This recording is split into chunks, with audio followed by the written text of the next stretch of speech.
एक बार एक आदमी अपने बेटे के साथ पतंगबाजी करने गया। वहाँ लोग रंग बिरंगी पतंगे उड़ा रहे थे। आसमान में रंग बिरंगी पतंगे उड़ता देख बेटा भी पतंग उड़ाने के लिए उत्साहित हो गया।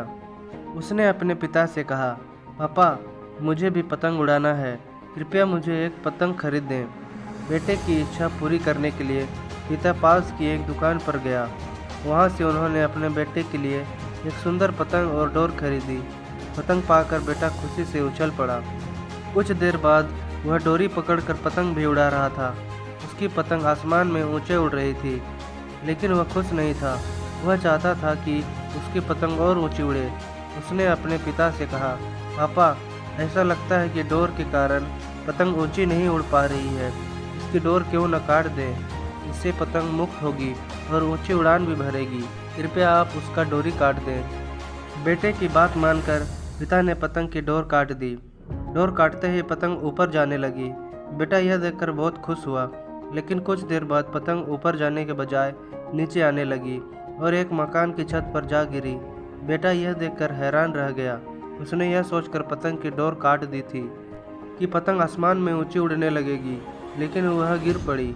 उसने अपने पिता से पूछा, पापा क्या हुआ, पतंग आसमान में ऊपर जाने के बजाय नीचे क्यों गिरी?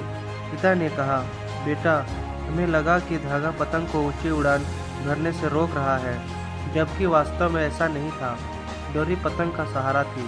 तुम डोर को खींचकर पतंग को ऊंची उड़ान भरने में मदद कर रहे थे, या हवा की गति के अनुसार उसे ढीला करना।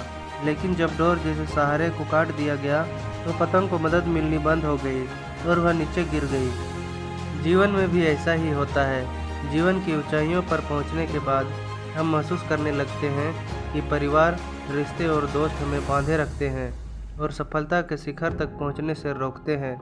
लेकिन हम भूल जाते हैं कि ये वो रस्सियां हैं जो हमें ऊंचाइयों तक ले जाती हैं। उनके नैतिक बल के बिना सफलता की उड़ान मुश्किल है।